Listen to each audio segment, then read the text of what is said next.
Yo, welcome guys, and welcome back to another Forsaken guide. Today, we have Builderman and how you can play him like a competitive player. I apologize for the delay in this video, but I've just had a lot of stuff going on, so I hope you guys don't mind too much. But if you like these guides, make sure you like and subscribe. It helps the channel out a ton. And just so you know, join the Discord down below because that is where I am playing all these games with viewers and fans, as always. But without further ado, I'm going to put the timestamps on screen right now, so you can skip to a certain part of the video if you would like to. But without further ado, let's just hop right into the video. Let's go.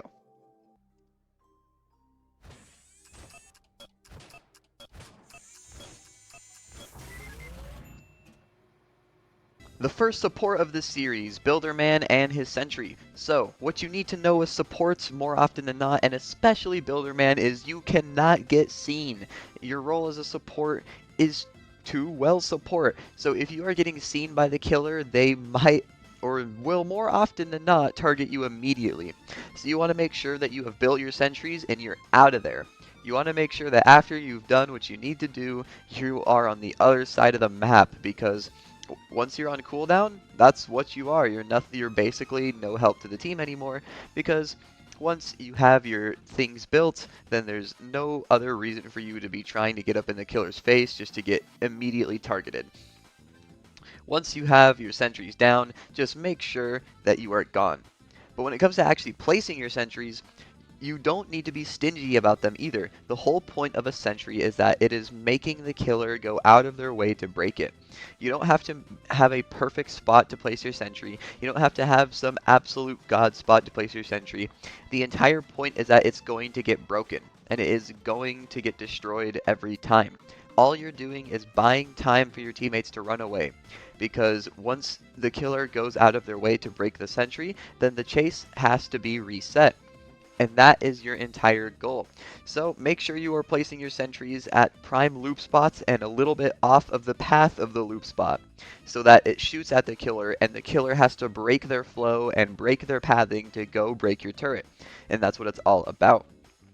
Even if it's just a little bit off, that's all that matters. You're just buying time for your team. So don't worry about your turret getting destroyed. That's the point.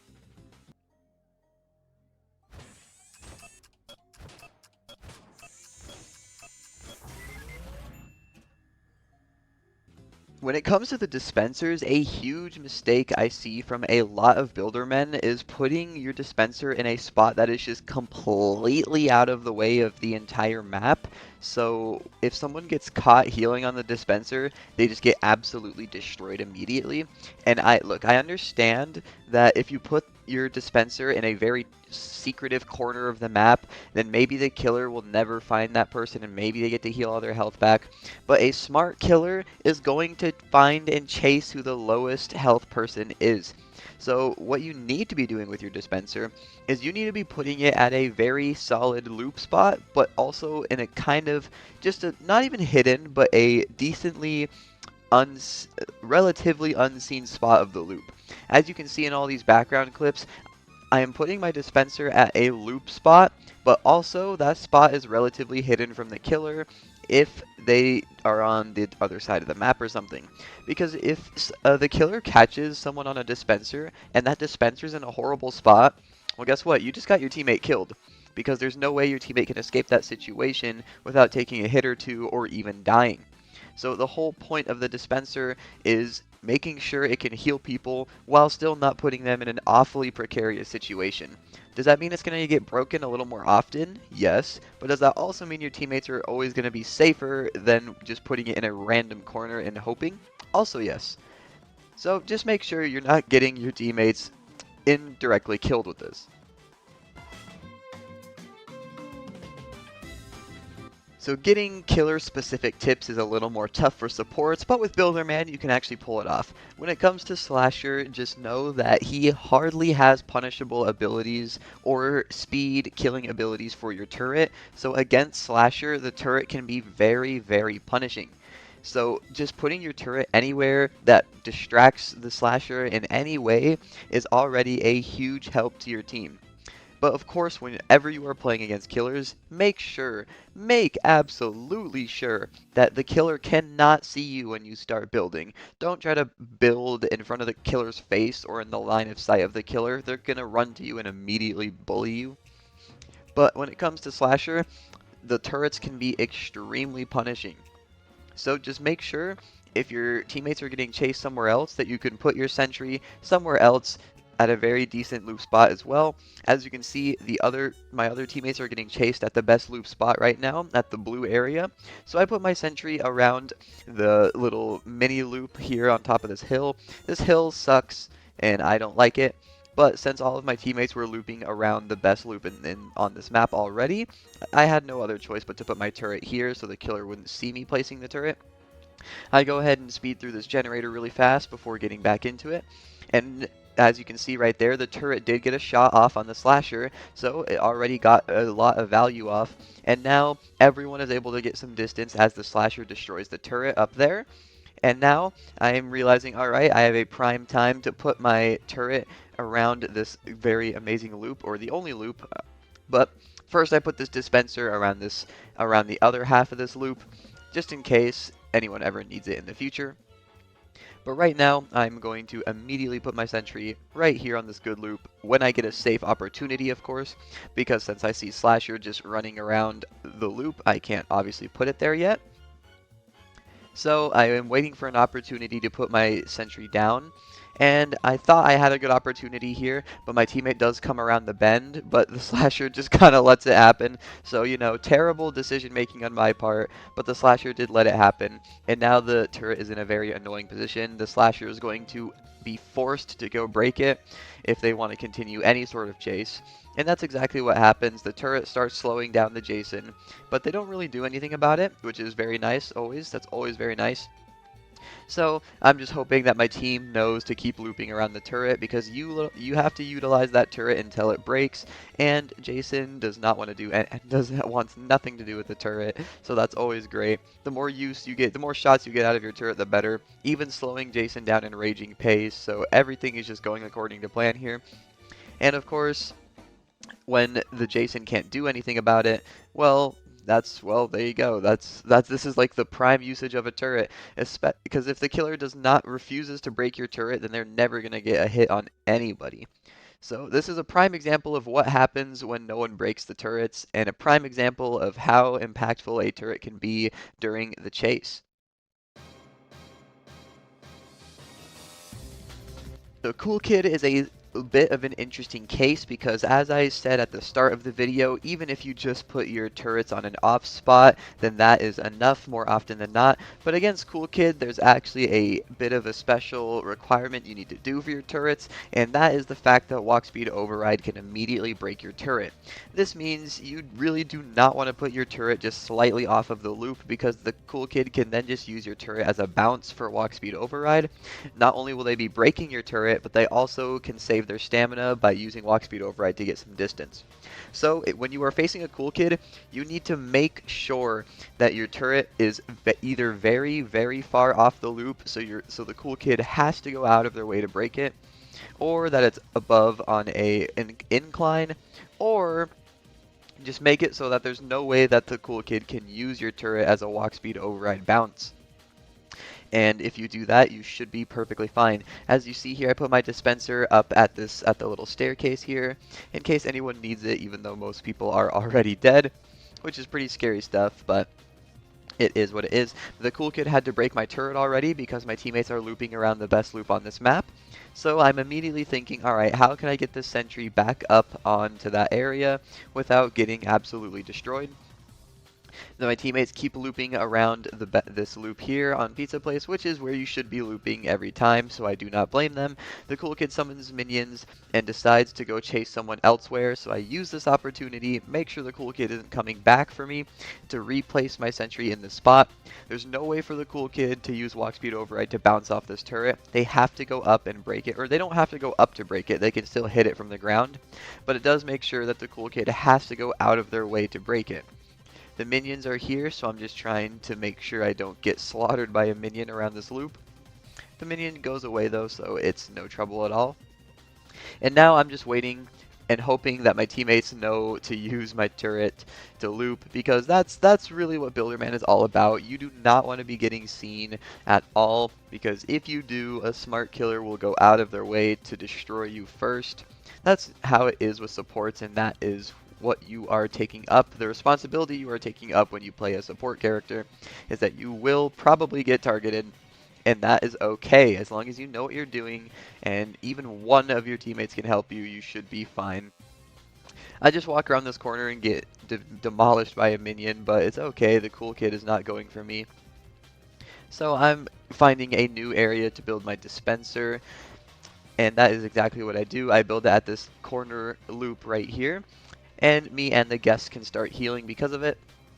And that's just what I'm going to do. I'm just going to wait until I have all of my health back due to this dispenser. The Coolkid still has that turret to worry about all the way in the corner loop, as you can see from here. It's still highlighted on the map. And you just really are hoping that your teammates use your turrets when they are running away from the killer. There's no reason to save the turret for a rainy day. If you ever see a turret, just run to it and use it to your advantage, because that's the entire point. So once I'm full health, I run back over here to make sure that my teammates are utilizing this turret to the best of their capabilities, and it doesn't seem like they are. So I'm trying to signal to my teammates here to use my turret to loop, because they might start dying here soon, as Dusakar and Guest are getting pretty low. The Coolkid summons the minions right in this house here and starts chasing around. So I'm trying to signal to my team to run past the turret, and they do. They finally run through the turret. The turret starts hitting Coolkid, and he has to go out of his way to break it, and I'm hoping that that should be more than enough time for everyone to run away. The Coolkid took quite a lot of time to kill that turret as well, because I'm pretty sure they had to go up for it. So once the Coolkid runs away, I immediately replace that turret, because this is a very, very good turret for this map. But it doesn't seem like my team will need it at all, so it doesn't matter much regardless. But that is another good example of how to interrupt chases with your turrets. Just make sure you are putting it in a way that the killer cannot let it go unignored. Alright, when it comes to John Doe, you have to be a little more careful, because John Doe, when he uses his spikes, if he hits your turret with his spikes, he does get speed. So you really want to be a little more careful with where you place your turrets around John Doe, because if you place your turrets in a prime looping spot and just a little bit off the path, then he can just hit your turret with his spikes and get speed 1 and catch up to someone immediately off of that. So when it comes to John Doe, you really, really, really want to prioritize elevated turrets, and turrets that are not on the same y-axis as the killer, because the John Doe will have to go up, up, and away to hit your turret with spikes, and by that point, usually your teammates can get a far enough distance to where the speed does not matter anymore. Does that mean you are absolutely forbidden from putting your turret around good looping spots? No.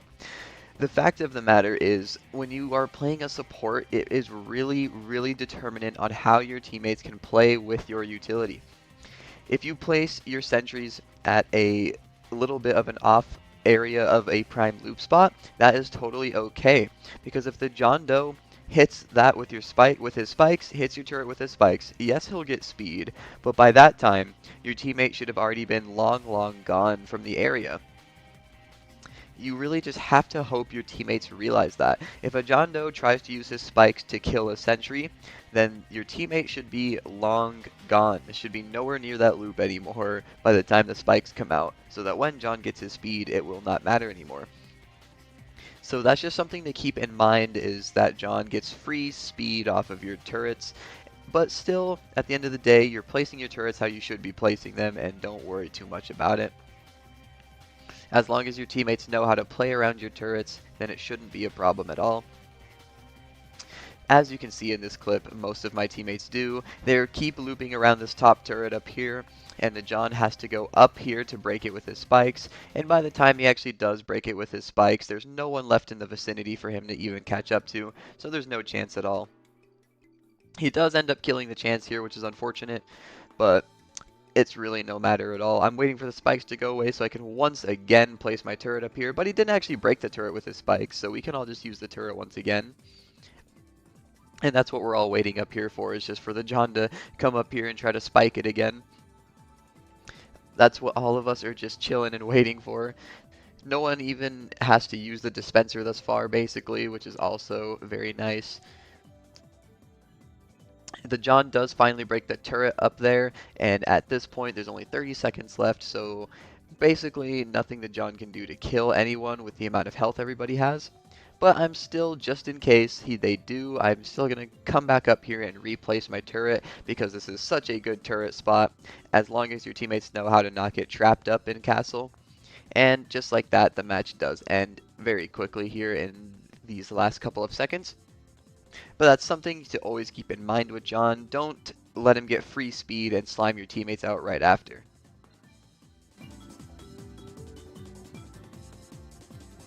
Now, Noli has a very similar ability to Coolkid in Corrupt Energy, and that is Nova. And I did mention this in the Coolkid part because I really wanted to focus on the fact to not get your walk speed override bounce off of your turret. But against Noli, it's much more prominent that your turret can get double hit by Noli's Nova and an M1. So really just keep that in mind, that if your turret is a little too close to looping spots, then the Noli can just let out a Nova and an M1 and just immediately break your turret without any repercussions. But immediately here I get gunned down a little bit straight off the start of the match, so I have to heal up. I thank goodness for the Elliot, I got a pizza, and now I'm just going to sit at my dispenser until I get full health. And this is what I'm talking about when it comes to the dispenser. Even though I am in the open, I am around a loop spot, and that is what's more important. If the Noli at any point decides he wants to go for me, I can abandon this dispenser and start the chase at an advantageous position immediately. So that is what I mean when I say you need to use your dispenser properly. But the Noli will not end up doing that. I'm going to be able to heal the full health, so it doesn't matter anyway. Right at the tail end here, Noli does come and break my dispenser, but I'm basically full health, so it doesn't matter too much. I go for an extremely greedy sentry here soon, because the Noli is literally looping around the house, but I decide to build the sentry regardless, and I end up paying the price for that pretty quickly. I tried to put it in this little divot so that the Noli would have to come break it, and since I see the Noli coming for me, I actually decided on a whim to run into my turret so that the Noli would hit the turret instead of me, and then run away and out of it. And should that have worked? Not at all. That should definitely not have worked. But I end up escaping for free by only taking a little bit of damage and the turret being broken. The guest immediately gets slammed and dies very quickly there. It's very unfortunate. I tried to hide around that tiny little ledge, but guest did end up paying the price for me. So honestly, a bit of my mistakes there for the guest, but it is what it is. Now I'm just walking in circles because fake Noli is pretty annoying. Just waiting for the fake Noli to go away so I can start placing my stuff again. Because if you did not know, fake Noli can interrupt your building process, which is very obnoxious. So the second I see that Noli is off chasing someone on the other side of the map, I start building my sentry once again in this little divot of the house, because if you loop around the house, the Noli will get shot, or any killer, they'll just get shot a little bit, and it becomes very annoying very quickly, and the killer will have to go out of their way to break it. So my teammates start using the loop around house because of my turret, and it's perfect. It stalls the killer for a good amount of time. He has to go break the turret, and all of my teammates can get a pretty good distance away. The dispenser I have to place right at this end of this long loop again, and I can heal the rest of my health once again. And the Noli continues to chase Elliot around the house, and I'm waiting, and by the time I have my health back, I will have my sentry back as well. So that is perfect timing. So once I have my full health, I make sure to go back and get ready to place my sentry in the little divot of the house once more. I'm first checking and making sure that the Noli does not slime me out immediately if I start building this, and I don't see the Noli anywhere, so I assume that it's safe to go and start building it, and that's exactly what I do here. The Noli spawns a weird fake dispenser right on top of me, which is pretty funny, but it doesn't matter too much. I get my sentry down at a good time, and it's just in time for the Shedletsky to start looping around the house, and the turret is immediately taken advantage of. You can see a perfect example of how annoying a turret can be. This Noli refuses to break my turret, so he keeps getting held up around this loop, and the Shedletsky can get very far away for free. This Noli uses me as a bounce pad to try to hit everyone else, but it doesn't work out for him, so it's okay. I'm just glad I didn't have to take the slam there. The Shedletsky continues to try to utilize this turret, and the Noli is really getting punished for it. So you really get to see a very good example of how well a turret can be utilized if it's in a good spot. I'm just watching from afar because, you know, if the Noli sees me, he might just target me immediately. I'm just making sure that my turret is working for everybody, and it certainly is. The turret is still right here and being fully functional. The Noli is void rushing through on my team, but it's a little too late. The turret got much more value than it should have, honestly. Now 1x is very similar to John Doe in the fact that you really need to make sure your turrets are placed at elevated locations if possible, because 1x also has an ability that can immediately break your turret, and that is mass infection. But you don't have to worry about it too much, because if a 1x uses their mass infection to break your turret, then that is one less mass infection that's aimed at your team, and honestly, that is also a very productive trade right there. Trading your sentry for a 1x's mass infection is honestly not too bad at all, since mass infection can really pack a punch if you get hit by it. So immediately my turret gets broken because my team starts looping around that spot, which is exactly what I wanted. So it's very good stuff there to see. I'm waiting and watching to make sure that I know where my team will be once I have my sentry off cooldown and know where I should be placing my turret. And since my team is looping around this middle very frequently, the second I have my sentry off cooldown, I look for a solid corner to build my sentry at, and now once I know where I want to put it, I'm just waiting for the 1x to go away from the middle so I can place it down. The 1x starts chasing someone else, so I see this as a good opportunity to try and go build my turret, and that's exactly what I do. I get in this corner and I start building it immediately. And now there is a very good distraction here if anyone wants to loop around the center, which is exactly what happens immediately. The second I stop building, the turret gets very good use for this chance. This chance can loop around the turret several times before the 1x does anything about it. And finally, the 1x decides they need to break this thing, and the chance has decent distance to get away. So once again, I am watching the 1x from afar. You don't even need to do that, honestly. Just make sure you don't get seen when you're on cooldown. But I am just making sure, since my team is very good, I don't need to worry about it too much. I'm just watching out and making sure that I know where I'm going to put my turret next once it comes off cooldown. And as per usual, this middle spot is always where the team likes to end up eventually. So I just put my turret in the same spot, because if it ain't broke, don't fix it. And even better, the TAF puts a trip mine in my turret, so that if 1x tries to break my turret, they'll get subspace trip mined, which is just beautiful by the TAF. That will definitely come up in the video for TAF.